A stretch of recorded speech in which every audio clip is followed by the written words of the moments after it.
অসংখ্য ধন্যবাদ। আমরা এখন বর্ধমান ডিস্ট্রিক্টের মাঠ নসিবপুরে এসে হাজির হয়েছি আশরাফ মল্লিকের জমিতে। তো ইনি আমাদের মোটামুটি 13 কাঠা জায়গা বলেন না? হ্যাঁ, 13 কাঠা রানী উচ্ছে। 13 কাঠা জায়গায় আমাদের টোটাল রানী উচ্ছে উনি লাগিয়েছেন এবং পাশে আরও দুটো কোম্পানির উনি লাগিয়েছেন। তাতে উনি কি সাকসেসফুল হয়েছেন ওনার মুখ থেকেই আমরা শুনব। দাদা, অসংখ্য ধন্যবাদ পারুল সিট থেকে আমার কাছে আসার জন্য।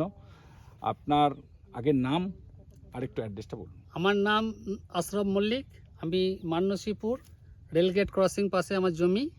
আমি টোটাল 25 কাঠা জমি উচ্ছে চাষ করি। এর মধ্যে রানী উচ্ছে আমি প্রতি বছরই করি।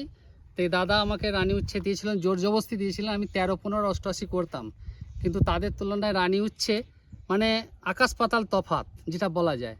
এ যদি 88 বা 13, 15, 60% ধরি, এটা 90%-এর ওপর আমার ফল দিচ্ছে বা বেশি দিচ্ছে। এবং এনার কোয়ালিটিও খুব ভালো।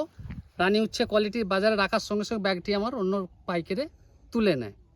আচ্ছা, অন্য উচ্ছে পড়ে থাকে আমার, কিন্তু রানী উচ্ছেটা নিয়ে যাওয়ার সঙ্গে সঙ্গে এবং বলে রেখেছে কাল যেন আমার কার জন্যই থাকে মালটা। আচ্ছা, এই রানী উচ্ছেটা সাকসেস।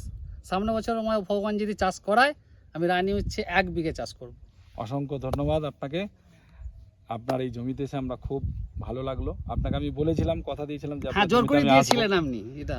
যাই হোক, আমি এরপর আপনার শশার জমিতে একবার যাব। আপনার হ্যাঁ। আমারই শশা আছে এখানে, হ্যাঁ, আপনাদের শশাটা খুব সেটাও ভালো। দেখাবো। শশাটা একদম মাঠের শিরা আছি আমি। যাক, সেখানে গিয়েও আমরা একটা ভিডিও করব।